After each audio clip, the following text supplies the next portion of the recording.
atas kemurahan Tuhan, kasih setia Tuhan, kebaikan Tuhan dalam kehidupan kita, sehingga pada hari ini kita ada bersama-sama untuk memuji dan memuliakan nama Tuhan. Semuanya karena kebaikan Tuhan. Hari demi hari kita lewati dalam segala kesibukan kita masing-masing. Hari ini kita berkumpul untuk menaikkan, kembalikan segala pujian syukur kita kepada Tuhan. Bapa, terima kasih karena anugerah Tuhan, cinta Tuhan yang begitu besar bagi kami. Kami ada pada pagi ini. Tuhan, Kau layakkan setiap pemulihan bagi kami.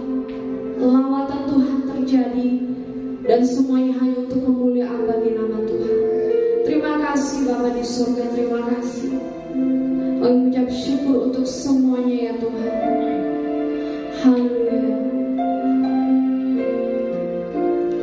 Terima kasih Tuhan Yesus. Kami masuk dalam hadirat Tuhan. Kami mempersembahkan korban syukur, rasa syukur kami, pujian kami. Kami mau berikan hanya untuk Tuhan Yesus. Terima kasih Bapa.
berkat-Mu Tuhan terjadi di dalam kehidupan kami.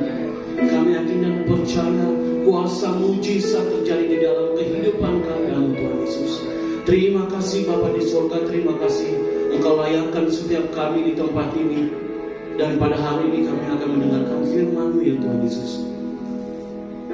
Kuasai pikiran hati kami, berikan kami hati seorang hamba, telinga seorang murid yang mau mendengarkan firman-Mu ya Tuhan Yesus. Kiranya firman-Mu pada hari ini tidak berlalu begitu saja, tetapi menjadi rema di dalam kehidupan kami. Urapi hamba-Mu Tuhan Yesus. Engkau pakai hamba-Mu menjadi penyambung lidah Tuhan Yesus. Kiranya firman-Mu pada hari ini mendatangkan kuasa bagi jemaat-Mu. Segala hormat kemuliaan hanya bagi nama-Mu Tuhan Yesus.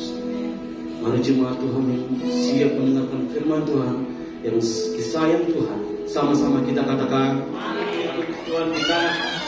Hari ini kita akan bersama-sama belajar dari kebenaran firman Tuhan. Ya, semua kita sudah tahu, hidup di dalam kasih. Pembahasan yang tidak asing ya bagi kita sebagai orang Kristen, sebagai orang percaya yang bercerita tentang kasih. Ya, tentunya kita sudah mengenalnya di mana-mana ya. Firman Tuhan ya secara keseluruhan juga membahas tentang kasih ya. Kita mungkin juga mendengarkan khotbah-khotbah di YouTube, di Facebook, dimanapun itu ya. Pasti juga kita dapati khotbah tentang kasih. Nah, kenapa kasih itu begitu penting di dalam kehidupan kita? Kenapa pemberitaan tentang kasih tidak henti-hentinya, tidak istilahnya tidak ada habis-habisnya pembahasan tentang kasih itu sendiri. Memperhatikan keadaan kita sekarang ya. Kita sudah memasuki tanda-tanda di mana Tuhan akan segera menjemput umatnya, entah kapan. Tetapi saya percaya kita orang percaya telah siap bersama-sama dengan Kristus ya. Sudah banyak tanda-tanda yang Tuhan telah perlihatkan bagi kita ya, berita-berita di surat kabar. Saya nggak tahu kalau kita sekarang baca di surat kabar, berita-berita di sosial media, berita di televisi ya, ada begitu banyak hal-hal, ada begitu banyak berita-berita yang menggemparkan kehidupan kita, yang mengkhawatirkan kehidupan kita, dan bahkan bisa menggoyahkan iman kita. Wapenya nggak bisa ya? Oke, baik. Baru-baru ini sempat viral di TikTok ya, salah satu anak remaja dibully satu sekolah. Berapa orang itu saya lupa, lebih dari 5 orang. Anak itu diikat, ya dia diikat terus dimasukkan ke dalam WC. Dia dibully, terjadi pembulian ya, salah satu institusi keagamaan ya, terjadi pembulian. Ketika saya baca berita itu, saya pikirkan keadaan saya sebagai orang yang dibully pada saat itu. Bagaimana tersisanya dia disiksa, dia dibully oleh beberapa orang. Pokoknya lebih dari 5 orang ya. Jadi ikat ya, terus ya dimasukkan ke dalam WC. Dan anak itu yang dibully meninggal. Sempat heboh di sosial media, anak remaja dibully dan pada akhirnya meninggal. Inilah orang-orang yang tidak hidup di dalam kasih, yang tidak hidup di dalam kebenaran. Ya, sekarang juga tahun lalu sempat heboh penolakan pembangunan gereja ya di salah satu kota di Surabaya kalau nggak salah, karena katanya terlalu dekat dengan pemukiman pemukiman tempat warga tinggal. Jadi terjadi penolakan untuk dibangunnya gereja. Nah, inilah yang terjadi sekarang ini, ya. Banyak hal-hal yang membuat mungkin secara iman kita, secara pemikiran kita membuat kita emosi terhadap berita-berita yang kita lihat. Tetapi kita kembali bayangkan bagaimana kita di posisi itu. Bapak Ibu dibayangkan saja ya. Tetapi kita berharap ini tidak terjadi. Anak-anak dari Bapak Ibu menjadi korban bulian, jadi siksa segala macam. Apa yang harus kita lakukan? Nah, disinilah kekristenan kita diuji. Bagaimana kalau suatu saat kita akan didemo, ya, orang-orang di sekitar sudah merasa kurang nyaman terhadap peribadatan kita di tempat ini, apa yang akan kita lakukan? Di sinilah kita bisa melihat tanda-tanda akhir zaman telah nyata, tetapi kita nggak tahu kapan waktunya Tuhan bertindak. Di dalam 2 Timotius 3 ayat 24, hal-hal yang terjadi pada akhir zaman di mana orang-orang akan mencintai dirinya sendiri, memfokuskan dirinya sendiri, mereka akan menjadi hamba uang, mereka akan membual, menyombongkan diri, mereka akan menjadi pemfitnah, mereka akan berontak terhadap orang tua dan tidak tahu berterima kasih, tidak mempedulikan agama, tidak tahu mengasihi, tidak mau berdamai. Pokoknya segala macam hal pemberontakan yang akan dilakukan yang berkaitan, yang bertabrakan dengan firman Tuhan. Itulah yang terjadi sekarang ini. Apa yang firman Tuhan sudah katakan, sebagiannya sudah terjadi sekarang ini. Pemberontakan, mencintai diri sendiri, menjadi hamba uang, dan tidak hidup di dalam mengasihi akan Tuhan. Dunia sekarang ini sangat-sangat mengalami krisis. Sekarang juga sempat heboh, beberapa negara telah melegalkan pernikahan sesama jenis. Sekarang juga sempat viral kaum-kaum seperti itu. Sekarang mulai naik ke permukaan, menampakkan diri mereka dan mereka tidak malu lagi bahwa saya di komunitas ini. Ini yang terjadi sekarang. Karena pada dasarnya tidak ada kasih di dalam kehidupan.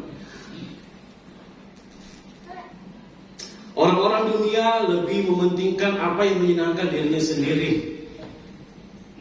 Orang-orang dunia lebih mementingkan apa yang sedap dilihat. Orang-orang dunia mementingkan segala hal-hal yang menyenangkan diri mereka sendiri tanpa kembali kepada firman Tuhan itu sendiri. Sebagai orang percaya, sebagai orang Kristen, kehidupan kita menjadi role model juga bagi orang-orang yang di seberang, ya.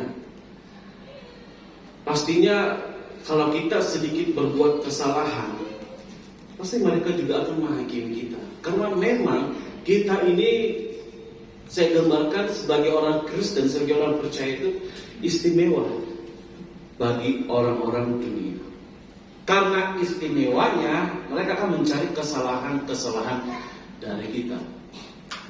Ya, kita berbuat sedikit kesalahan, pasti mereka akan menyoroti, oh ternyata begitu orang Kristen.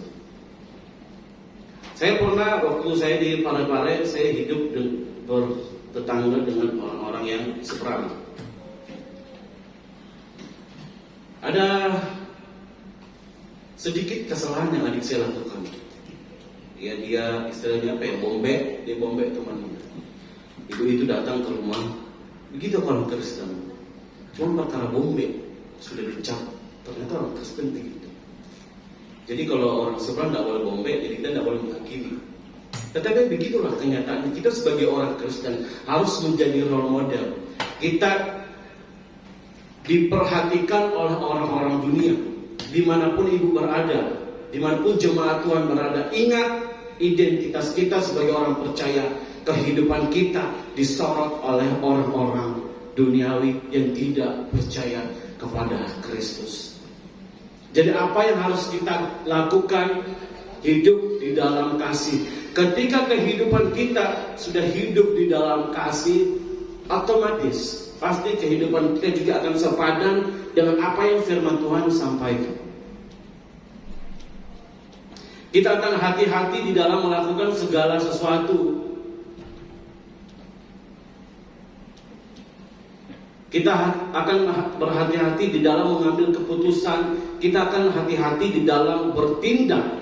Kalau pada dasarnya kehidupan kita sudah mengerti kasih itu sendiri. Nah, beberapa ciri orang hidup di dalam kasih. Yang pertama, ia berbuat baik kepada siapa saja. Yang pertama, ia berbuat baik kepada siapa saja. Kepada siapa saja. Harus kita tekankan dan harus digarisbawahi, kepada siapa saja. Jemaat Tuhan, orang dunia memilih, orang-orang duniawi memilih, kalau kau baik kepada saya juga akan baik kepada kau. Kalau kau jahat kepada saya akan juga jahat kepada kau. Orang dunia bertindak, orang dunia mengambil keputusan, kalau orang itu menguntungkan saya, berarti saya akan menjalin relasi yang baik dengan dia. Matius 5 ayat 46 sampai 47 bisa dikatakan, mengasihi kamu, apakah upahmu? Bukankah pemungut cukai juga berbuat demikian? Dan apabila kamu hanya memberi salam kepada saudara-saudaramu saja, apakah lebihnya daripada perbuatan orang lain? Bukankah orang yang tidak mengenal Allah pun berbuat demikian? Engkau berbuat baik kepada orang yang baik kepada engkau. Apa bedanya dengan kita orang-orang yang tidak mengenal Tuhan?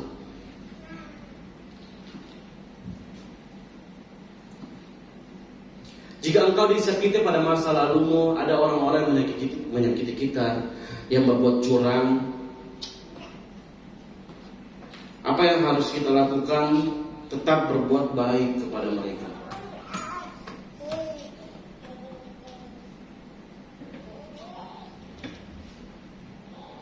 Tuhan Yesus ketika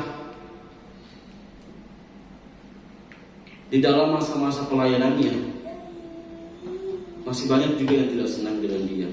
Apa yang Tuhan Yesus lakukan? Apakah Tuhan Yesus membenci mereka? Tidak. Bahkan pada saat Yesus tergantung di atas kayu salib, Tuhan Yesus mengampuni segala perbuatan mereka.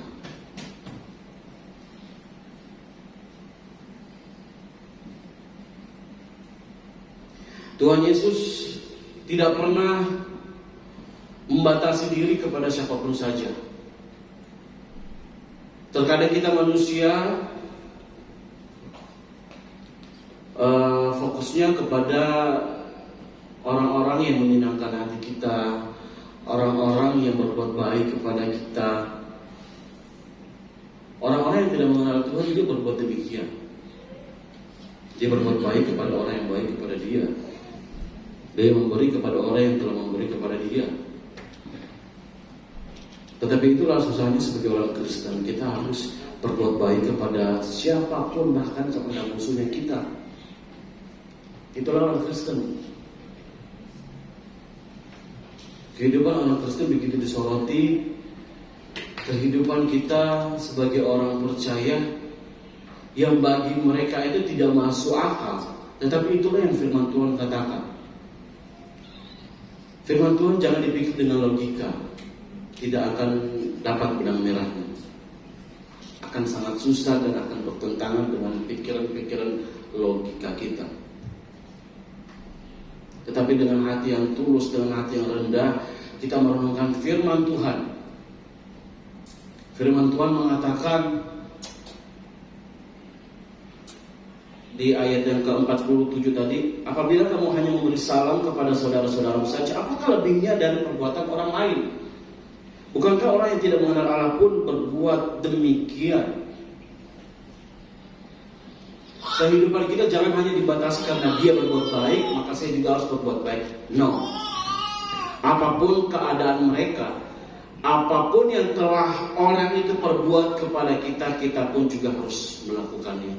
Ini sebagai acuan yang dasar, pengetahuan yang dasar yang pastinya sudah tidak asing lagi bagi kita untuk kita terapkan di dalam kehidupan kita. Tetapi ini yang sangat susah untuk kita lakukan. Ya, kita terkadang menerapkan sistem simbiosis mutualisme, saling menguntungkan. Kalau dia menguntungkan saya, ya sudah, saya menguntungkan dia. Terkadang kita menerapkan hal-hal seperti itu di dalam kehidupan kita.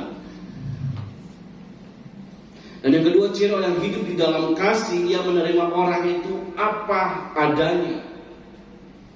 Menerima orang itu apa adanya. Kita buka di dalam Yohanes 7 ayat 53. Nah, ini ayat firman Tuhan yang panjang. Kita akan baca secara silih berganti. Saya akan baca yang ganjil, jemaat Tuhan, Bapak Ibu semuanya baca ayat yang genap. Yang sudah dapat katakan amin.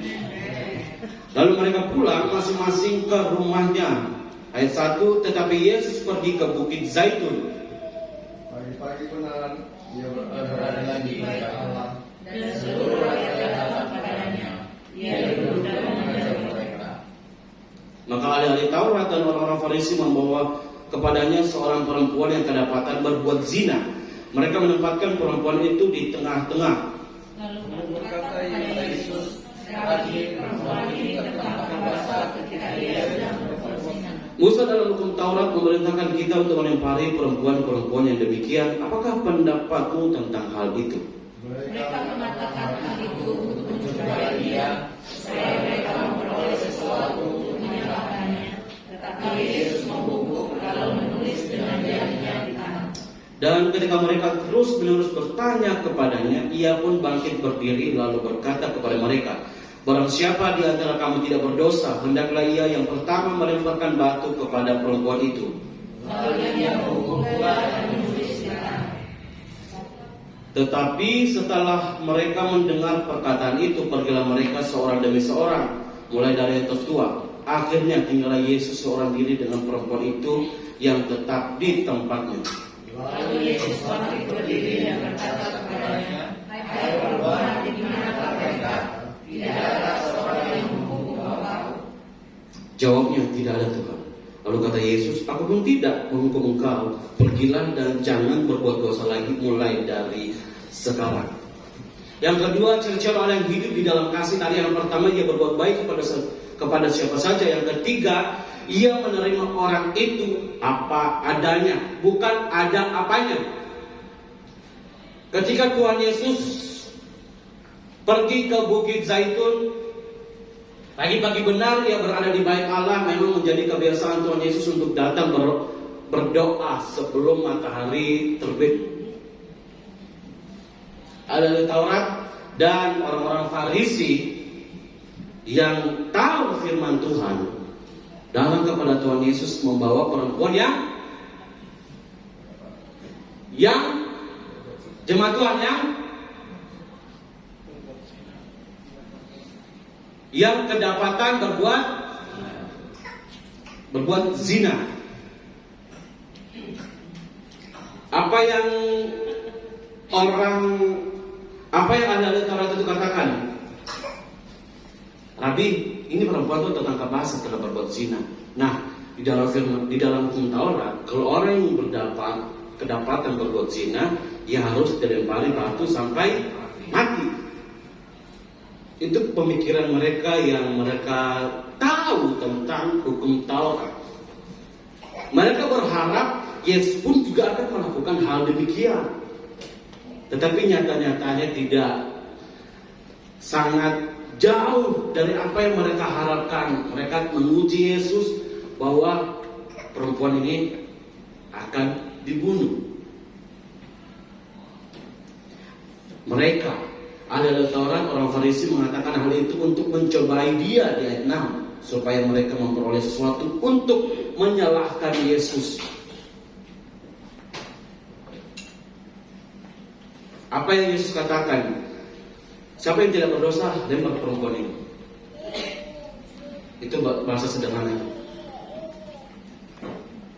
Siapa yang tidak berdosa di sini, silakan lempar saya dengan kursi. Siapa yang tidak ada dosa di sini, silakan lempar saya. Siapa yang tidak pernah berbuat dosa, silakan lempar saya dengan kursi. Robek baju saya, ternyata kalian mengapakan saya. Siapa yang tidak ada dosanya di sini? Setelahnya seperti itu yang Yesus berikan kepada mereka di depan para ahli Taurat ini, orang-orang Farisi.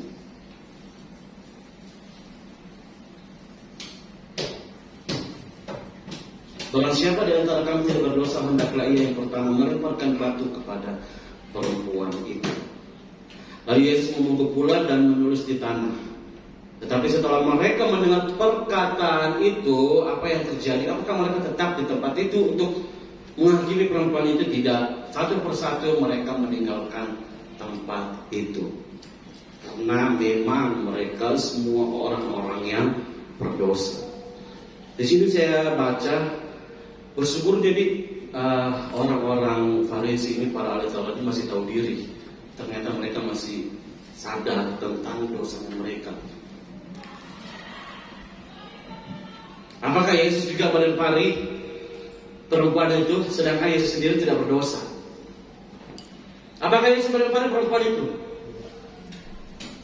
Kenapa cuma Pak Gembala yang spontan jawab? Apakah Yesus melempari perempuan itu? Tidak. Kenapa tidak? Karena memang kalau kita pikir secara manusia, dia kan sudah berbuat dosa, dia sudah berbuat salah yang bertentangan dengan hukum Taurat. Ya wajar saja Yesus lempari. Tahu juga Yesus tidak berdosa. Kenapa Yesus tidak melempari? Allah adalah kasih.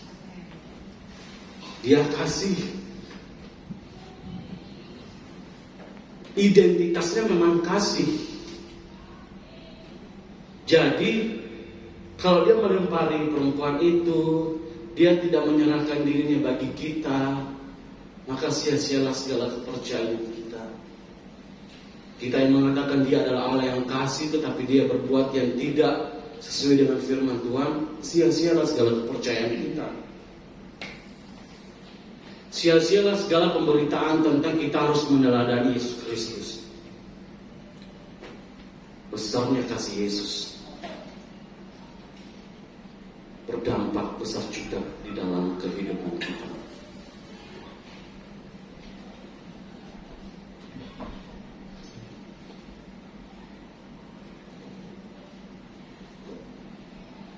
Terkadang kita juga begitu sebagai manusia.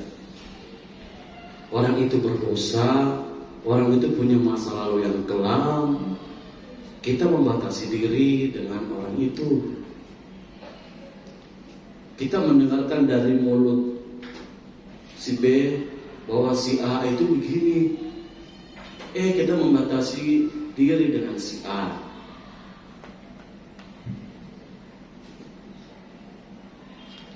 Terkadang ibu-ibu juga menarik anak-anaknya untuk tidak bergaul dengan orang-orang yang miskin. Ya, terkadang kita membatasi diri dengan keadaan orang-orang di sekitar kita. Contohnya, dia sudah berbuat dosa, ya. Dia pemabuk di masa lalunya. Itu masa lalunya. Tetapi kita masih membatasi diri dengan orang-orang seperti itu. Kehidupannya yang dulunya tidak mengenal Tuhan, karena dia mau mengenal Tuhan, tetapi karena kehidupan kita yang membatasi diri, akhirnya mereka jadi ragu-ragu untuk mengenal Tuhan. Ya, terkadang kita membatasi diri. Kita menerima orang karena ada apanya, bukan apa adanya. Ada uangmu, ekonomimu bagus, saya terima kau. Apalagi sebagai ibu-ibu ini ya. Saya kembali kepada ibu-ibu ini, kepada orang tua. Buka pikiran kita. Buka pikiran kita. Bukan karena saya membenarkan diri, membela diri, tidak. Kalau anakmu jatuh cinta, suatu saat jatuh cinta kepada orang itu ekonominya biasa-biasa saja, tetapi kehidupannya mencerminkan akan firman Tuhan. Jangan kau hakimi, jangan kita batasi diri. Banyak yang begitu ya. Ekonomi itu hanya biasa-biasa saja, tetapi kita membatasi diri. Jangan mau seperti itu nak. Miskin, orang sederhana, tidak menguntungkan. Berharga di mata Tuhan bagi mereka yang melakukan firman Tuhan, yang hidup di dalam firman Tuhan, yang hidup sesuai kebenaran firman Tuhan.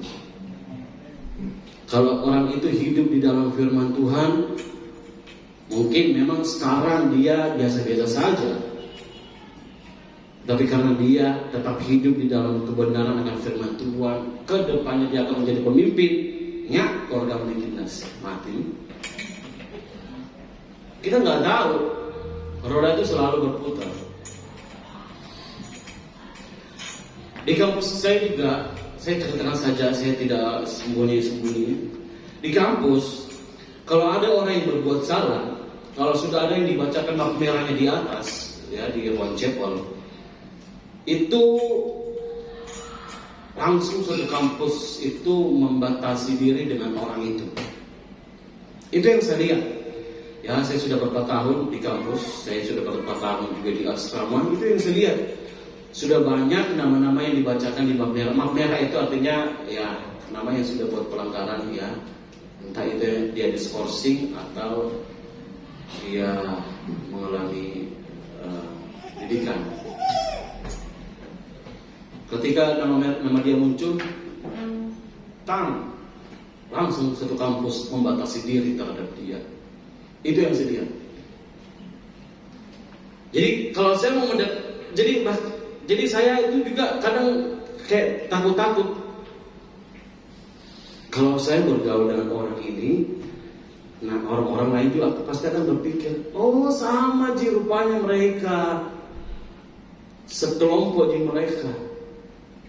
Ini yang terjadi. Elizabeth mungkin juga pasti merasakan. Ini yang terjadi. Banyak orang-orang Kristen yang katanya tahu firman Tuhan, yang sehari-harinya menyampaikan firman Tuhan, tetapi ini yang susah. Menerima semua orang apa adanya.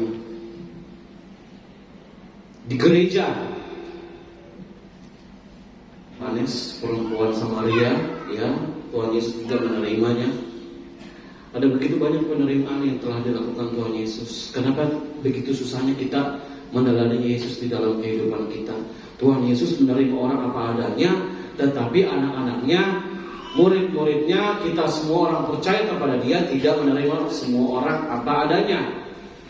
Malahan kebalikannya, ada apanya. Ini menjadi suatu pertanyaan besar kepada kita. Siapa yang tidak teladani? Sedangkan orang yang tidak teladani tidak seperti itu. Menjadi renungan pribadi di dalam kehidupan kita. Di dalam Ibrani 10 ayat 17 bisa dimunculkan.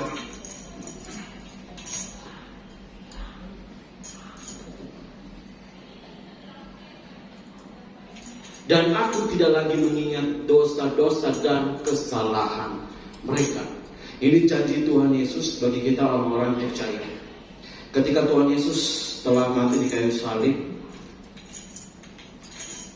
satu kali untuk selama-lamanya, dan aku tidak lagi mengingat dosa-dosa dan kesalahan mereka. Minggu lalu saya tanya kepada anak-anak remaja dan sekolah minggu, bagaimana Tuhan itu?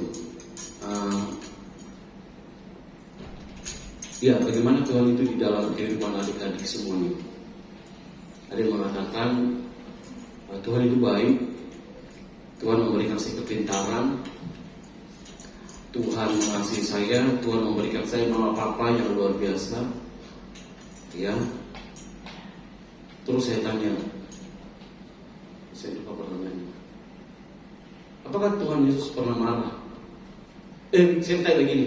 Jadi adik-adik kalau misalnya nih ya, adik-adik minta sesuatu yang tidak sesuai dengan adik-adik yang tidak sesuai dengan yang adik-adik inginkan, apakah adik-adik marah kepada Tuhan Yesus?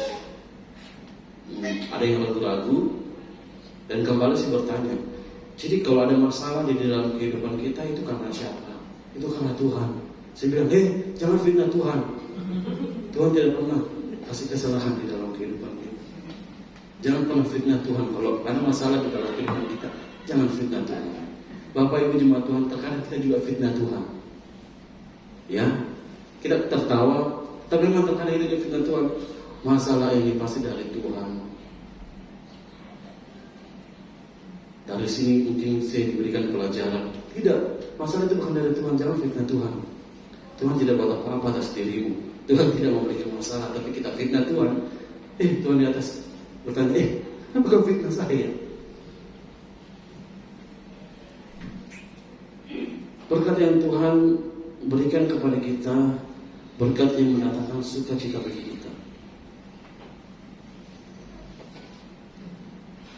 Tuhan Yesus tidak mengingat dosa-dosa kita lagi, kesalahan kita.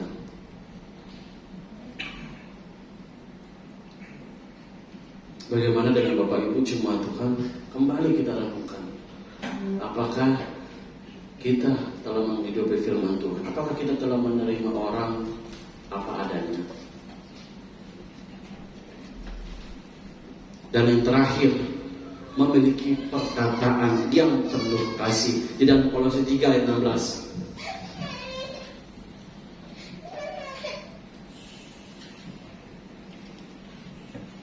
Hendaklah perkataan Kristus diam dengan segala kekayaannya di antara kamu, sehingga kamu dengan segala hikmat mengajar dan menegur seorang akan yang lain, dan sambil menyanyikan mazmur dan puji-pujian dan nyanyian rohani, kamu mengucap syukur kepada Allah di dalam hatimu.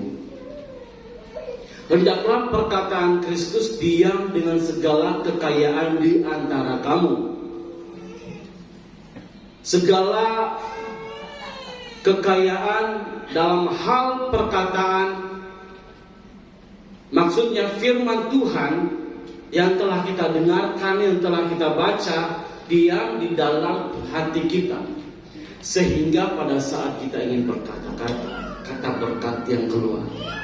Bapak Ibu jemaat Tuhan, perlu kita sadari perkataan kita ini mendatangkan kuasa. Kalau engkau memberikan kata-kata kutuk kepada mereka, itu yang akan terjadi. Apa yang engkau imani itu akan terjadi. Kita manusia terkadang dengan mudahnya ringan mulut mengatakan kamu ini berdosa. Dengan ringan mulut kita menghakimi orang lain, kita mengutuk orang lain.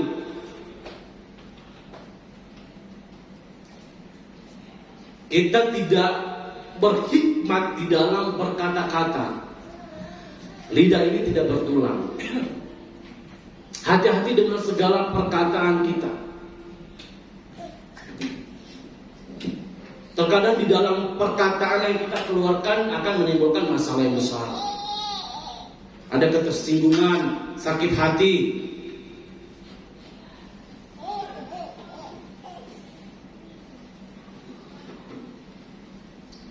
Terkadang juga kita tidak mengerti apa yang kita ucapkan.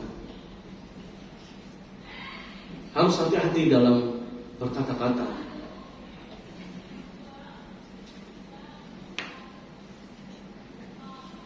Mari kita renungkan perkataan apa saja yang sudah kita keluarkan kepada orang-orang di sekitar kita yang sudah menyakiti hati mereka. Adakah perkataan yang menyakiti hati mereka yang membekas di dalam kehidupan mereka, di dalam hati mereka? Sampai sekarang ini saya masih ada pegang kata-kata yang sakit hati di dalam kehidupan saya. Ini sangat-sangat berbekas. Tetapi itu makanya kalau saya lihat orang itu gimana ya, saya kayak takut, gelisah sama orang itu, karena ya orang itu cuma tahu menghakimi ya. Terkadang saya juga belajar dari orang itu bagaimana saya berkata-kata. Kita berpikir ya perkataan yang kita keluarkan itu hanya candaan, tetapi orang lain tidak menerimanya dengan candaan. Terkadang kita berpikir hanya lelucon, tetapi itu menyakiti hati orang lain.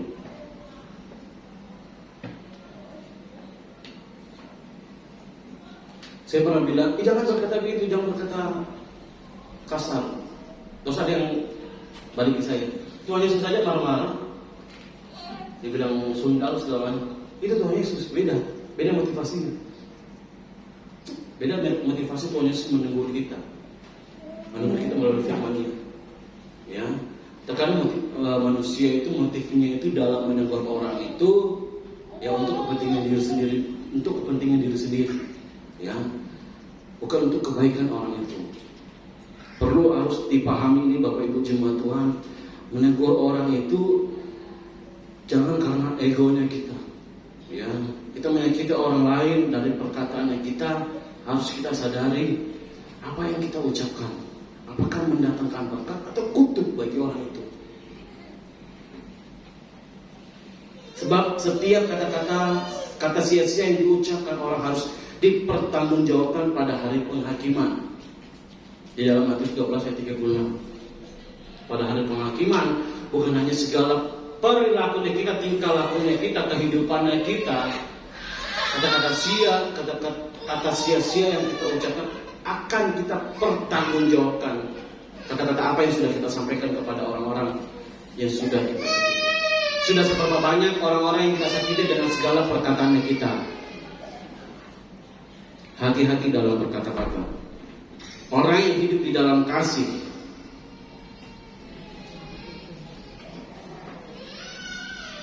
memberkati orang dengan perkataannya, bukan mengutuk, bukan menghakimi.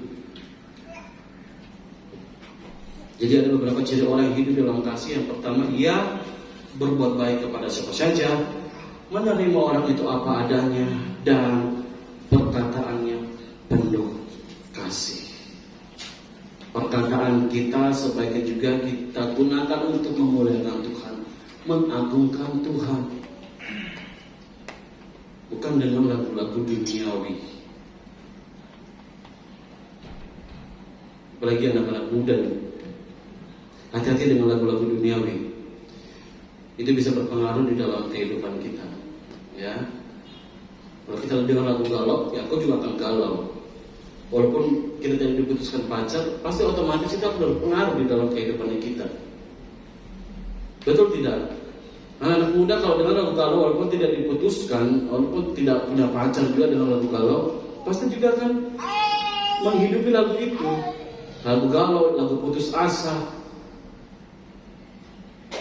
Jadi hendaklah firman Tuhan tertanam baik di dalam kehidupan kita. Kita menjadi orang-orang pelaku firman Tuhan, tidak hanya menjadi pendengar firman Tuhan itu saja. Kehidupan kita sepenuhnya hidup di dalam kasih. Mengasihi orang apa adanya, mengasihi orang siapapun, dan memberkati orang. Walaupun kita tidak bisa memberkati dengan materi, tetapi dengan perkataan kita mendoakan mereka. Hidup di dalam kasih. Seperti apa yang telah Yesus lakukan bagi kita. Kita satu di dalam doa, Gembala pimpin kita dalam doa. Mari Tuhan Yesus sentuh hati kami, ubah hidup kami seperti yang Kau ingin dalam kehidupan kami, sehingga kami boleh melayani Tuhan, menjadi terang dan garam dunia, untuk tidak menghakimi orang, karena orang sudah hidup dalam kasih. Ada pengampunan, ada kasih dalam kehidupan kita. Biarlah firman-Mu yang telah ditabur ini boleh menjadi rema di dalam kehidupan kami untuk boleh mengampuni dan melupakan kesalahan orang, sehingga orang itu boleh bertobat seperti kita menjadi teladan dunia. Terima kasih Tuhan, berkati firman-Mu yang menjadi rema dalam kehidupan umat-Mu. Berkati hamba-Mu lebih lagi Tuhan, dengan hikmat, kemampuan yang dari Tuhan dan untuk Tuhan, sehingga nama Tuhan dimuliakan dalam kehidupan kita. Berkati studinya, berkati cita-citanya Tuhan. Biarlah semua sesuai kehendak-Mu dan nama Tuhan dimuliakan. Kebutuhannya Tuhan sediakan bagi dia. Dan puji-puji nama-Mu, hamba percaya tidak ada satupun umat-Mu yang Kau lewati pagi siang hari ini. Semuanya hamba percaya sudah diberkati oleh firman Tuhan. Yang percaya diberkati dengan kebenaran firman Tuhan. Sama-sama kita katakan amin. Beri kemuliaan yang berlimpah Tuhan Yesus.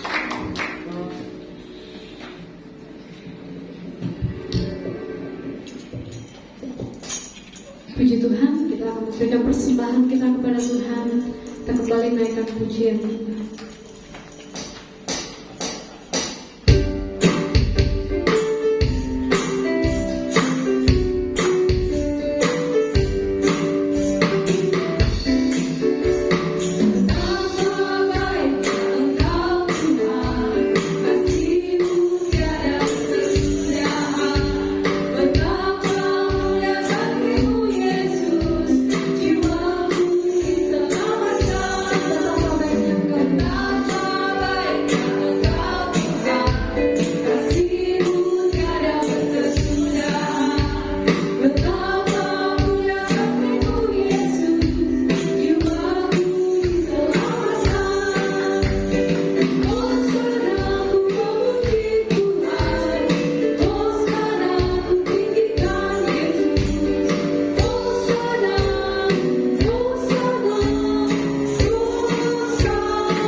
Terima kasih kepada hambanya yang telah menyampaikan firman Tuhan, Evangelis Reza. Tuhan Yesus memberkati, dan seluruh kehadiran jemaat Tuhan, Tuhan Yesus memberkati. Ibadah minggu depan kita akan dilayani oleh Pak Pendeta Frans selaku gembala, dimulai pukul jam 10 sampai selesai di tempat ini. Kemudian ibadah remaja dan sekolah minggu setiap hari Minggu jam 10 sampai selesai di lobi Sentori. Demikian pengumuman, kita akan berdoa syafaat, dan doa syafaat ini saya minta dengan kasih dipimpin oleh hambanya Ibu Gisela.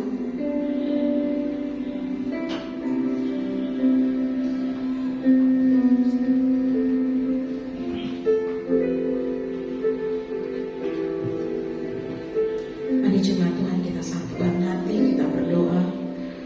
Bapa yang baik, sungguh kami mengucap syukur untuk kemurahan Tuhan dalam kehidupan kami. Pagi harinya Bapa, kami boleh kembali bersama-sama di tempat ini. Kami boleh memuji menyembah Tuhan. Terlebih lagi ya Bapa, kami boleh mendengarkan kebenaran firman-Mu. Biarlah hidup setiap kami, Tuhan, boleh penuh kasih terhadap orang-orang yang belum percaya kepada Engkau. Tuhan, berkati jemaat-Mu. Biarlah kami semua yang mendengarkan Tuhan, bukan saja kami hanya menjadi pendengar, tapi kami boleh menjadi pelaku firman. Kami boleh menjadi saksi Tuhan. Pakai hidup kami Tuhan untuk boleh mengasihi orang lain tanpa batas.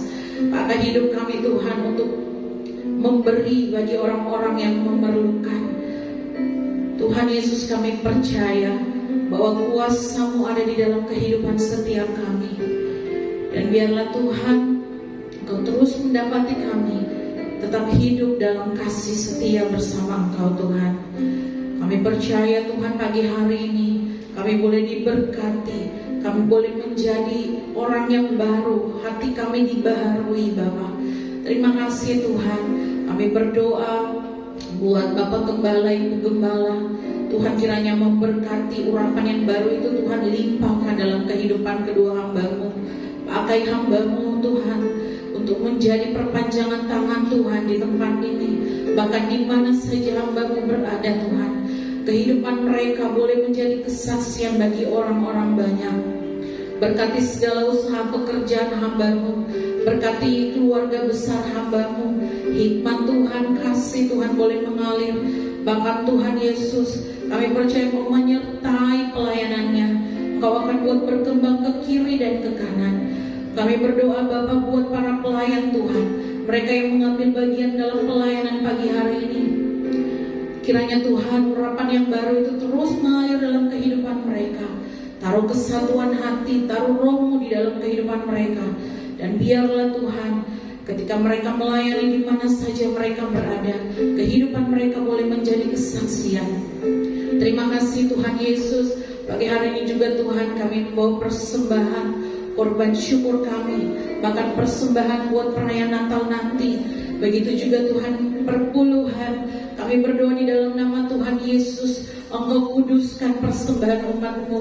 Bahkan setiap yang memberi Tuhan kami percaya Tuhan berkati berlipat kali ganda. Tuhan berkati apa yang dikerjakan, apa yang diusahakan. Dan biarlah persembahan umat-Mu ini Tuhan boleh berbau harum di hadapan-Mu. Terima kasih Bapa, kami juga berdoa ya Tuhan buat tempat ini. Tuhan kiranya berkati, kuduskan di dalam nama Tuhan Yesus. Biarlah tempat ini Tuhan mengalir kemuliaan-Mu Kristus, sehingga sekitar tempat ini boleh merasakan kehadiran Tuhan. Ketika kami beribadah, Roh Kudus menjamah orang-orang di sekitar tempat ini, sehingga mereka boleh merasakan lawatan dan kasih Tuhan. Berkati pemilik tempat ini Tuhan, kasih-Mu juga mengalir bagi mereka semua. Apa yang mereka kerjakan kiranya Tuhan senantiasa buat berhasil. Kami berdoa Tuhan buat jemaat Tuhan, mereka yang sakit, dalam nama Tuhan Yesus bilur-bilur-Mu menyembuhkan mereka, memberikan mereka kekuatan yang baru. Kami berdoa buat mereka Tuhan yang sedang mencari pekerjaan, membutuhkan pekerjaan Tuhan. Engkau bukakan pekerjaan bagi mereka, yang terbaik Tuhan berikan bagi anak-anak-Mu. Kami berdoa Tuhan, mereka yang putus harapan Tuhan, Engkau buka jalan, berikan harapan yang baru bagi mereka. Terima kasih Tuhan Yesus, berkati usaha pekerjaan umat Tuhan di tempat ini, studi anak-anak-Mu Tuhan, masa depan anak-anak-Mu, kesehatan, semuanya kiranya Tuhan berkati. Terima kasih Bapa. Kami juga berdoa buat kota Makassar, kemuliaan Tuhan tercurah bagi kota ini. Tuhan Yesus, biarlah gereja-gereja di kota ini boleh tetap bersatu hati, memandangkan banyak jiwa datang di hadapan Tuhan. Kau berkati setiap hamba-hamba Tuhan yang ada, para penginjil, misionaris. Tuhan berkati, cukupkan apa yang mereka butuhkan, perlindungan, penyertaan Tuhan menjadi bagian mereka. Kami berdoa Tuhan buat pemimpin kota Makassar, Tuhan berkati, hikmat Tuhan boleh ada di dalam pemerintahan kami. Begitu juga kami berdoa buat bangsa Indonesia, hikmat Tuhan boleh ada, roh takut akan Tuhan boleh ada dalam pemerintahan kami. Biarlah Tuhan mereka boleh menjalankan pemerintahan ini dengan benar-benar takut akan Engkau Tuhan. Kami memberkati mereka, kami memberkati dari yang pusat sampai ke daerah-daerah. Kuasa Tuhan menyertai bangsa ini. Terima kasih Bapa, nyatakan kemuliaan-Mu sehingga banyak orang boleh bertobat, sehingga banyak orang boleh mengaku bahwa Engkaulah Yesus Tuhan. Terima kasih Tuhan Yesus. Sungguh Bapa, kami boleh naikkan pujian syukur kami di hadapan Tuhan, karena Tuhan begitu baik dalam kehidupan kami. Ini doa kami Bapa, dan biarlah Tuhan bukan kehendak kami yang jadi, tapi hanya kehendak-Mu Yesus saja yang jadi. Di dalam nama Tuhan Yesus, haleluya, amin. Puji Tuhan dan terima kasih Bapak Ibu jemaat Tuhan, silakan berdiri. Kita akan mengakhiri ibadah kita, menaikkan pujian. Kami percaya janji-Mu atas kehidupan kami.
percaya janji-Mu Engkau genapi bagi setiap kami.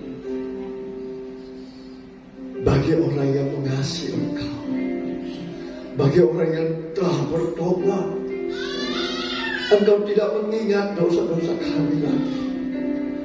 Dan janji-janji firman-Mu digenapi dalam kehidupan kami.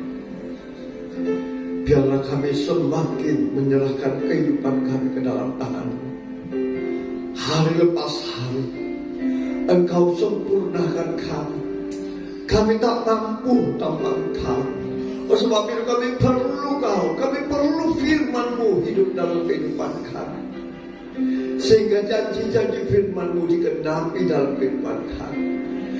Engkau tidak pernah membiarkan kami jatuh sampai tergeletak. Tangan-Mu menopang kami. Bahkan sampai pun di rambut kami, Engkau tetap menggendong kami. Dan anak cucu kami perkasa di bumi. Kami yakin dan percaya Tuhan. Saat kami berserah, kami diubahkan, maka janji firman-Mu digenapi. Engkau memberkati kami di saat kami tertidur. Engkau menjaga kami. Bahkan keselamatan itu terjadi dalam hidup kami. Jangan biarkan kami menjadi orang-orang yang hanya percaya tapi tidak melakukan. Ubah hati kami, sentuh hati kami Tuhan. Bagai air yang mengalir, yang tak pernah berhenti, Engkau membersihkan kami sampai Engkau mendapati kami menjadi emas yang murni di hadapan. Tuhan, terima kasih buat pagi siang hari di mana Engkau sudah memberikan kesempatan bagi kami untuk boleh berkumpul bersama-sama menaikkan pujian penyembahan kepada-Mu, sehingga menjadi dupa yang harum di hadapan-Mu, menyenangkan hati-Mu. Engkau juga sudah memberkati setiap kami dengan kebenaran firman, sehingga kami boleh hidup dalam kasih. Dan biarlah Tuhan, semua kasih itu mengalir dalam hidup kami, seperti kasih-Mu Tuhan mengalir dari surga memenuhi hidup kami. Tuhan Yesus, terima kasih. Hamba percaya umat-Mu yang datang dengan lemah, Engkau sudah kuatkan. Yang terbelenggu Engkau sudah lepaskan. Yang susah Engkau sudah hiburkan. Bahkan yang datang dengan berbagai sakit penyakit, hamba percaya sesuai janji firman-Mu, bahwa firman-Mu ya dan amin, bahwa kuasa penyakit sudah dikalahkan di atas kayu salib, dan oleh bilur-bilur-Mu kami sudah disembuhkan. Sehingga kami keluar menjadi pendengar dan pelaku firman-Mu, dan janji-janji-Mu digenapi dalam kehidupan kami. Mari umat Tuhan yang dikasihi Tuhan, angkat iman percaya-Mu untuk menerima berkat Tuhan dengan mengangkat kedua belah tangan-Mu ke hadapannya. Izinkan hamba-Mu memohon berkat-Mu Tuhan bagi umat-Mu yang Kau kasihi. Diberkatilah Engkau di kota, diberkatilah Engkau di ladang, diberkatilah buah kandungan-Mu, diberkatilah tempat adonan-Mu, diberkatilah keluar masuk-Mu, dibiarkan musuh maju berperang melawan Kau, terpukul kalah oleh-Mu. Dan apa yang sedang Kau usahakan, apa yang sedang Kau kerjakan, Tuhan berkati, sehingga Engkau semakin berhasil, semakin naik dan tidak pernah turun. Engkau menjadi kepala dan Engkau menjadi ekor, mulai pagi siang hari ini sampai kekal selama-lamanya. Yang percaya berkati Tuhan, dilindungi, disertai dan dipelihara Tuhan. Sama-sama kita katakan